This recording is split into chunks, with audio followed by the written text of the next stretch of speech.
ভাই রে ভাই, যে পরিমাণের গরম পড়ছে, সিরিয়াসলি আমি মেবি বেশি দিন বাঁচবো না। সো আজকে সারাদিন কি কি করেছি, কোথায় গিয়েছি, সবকিছু নিয়ে থাকছে আজকের এই ডেলি ব্লগটা। সো হাই, সবাই কেমন আছো?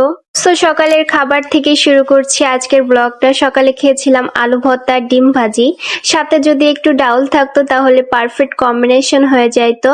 খাওয়া শেষ করে আমি টাইম পাস করার জন্য একটু মুভি দেখছিলাম। মুভি দেখার পর আইসে দেখি আমার ইলসা, মনিয়া, তুতু মারামারি করছে। ওরা অল টাইমে ফাইট করতেই থাকে। আর পিছে আছে আমার ভুতু। আমার ভুতুটা অনেক ইনোসেন্ট, সবসময় চুপচাপ থাকে, ভদ্র সভ্য যেমন বলা যায়। আমার ভুতুটা পিছনে ঘুমাচ্ছিল ওদের মারামারির জন্য।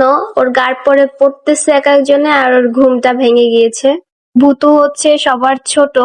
দুপুরের গোসল শেষ করে দুপুরের খাবার খেতে বসে গিয়েছি। দুপুরে ছিল হচ্ছে পাতলা ডাউল, ডিম ভাজি, আর সাথে ছিল লেবু। লেবু দিয়ে ভালোভাবে মাখিয়ে খাচ্ছিলাম, অনেক মজা লাগছিল। তারপর আমি বিকেলের দিকে মেবি 4:30 বাজে ওই সময় রেডি হয়ে বাইরে বের হয়ে আইসা দেখি আমাদের বাসার সামনে ছোট বাচ্চাদের ওই যে সাংস্কৃতিক অনুষ্ঠান আছে না, ওই অনুষ্ঠানটা হচ্ছিল। তো আমি অবাক হয়েছিলাম যে আমাদের বড় মাঠে এই অনুষ্ঠানটি হচ্ছে, কারণ আগে পরে কখনো এরকমের অনুষ্ঠান হয়নি। তো যার কারণে অবাক হয়ে গিয়েছিলাম। তাই আমি জাস্ট ভাবতেছিলাম যে এখানে ছোট বাচ্চারা সেজে গুজে এসে নাচ গান করছিল, ওদেরকে গরম লাগছিল না ভাই? বাইরে একটু বাতাসও ছিল না। তো এখানে বেশ কিছু দোকান হয়েছিল, এখানে চটপটি, ফুচকা, ভেলপুরি, আরো অনেক কিছু আসছিল।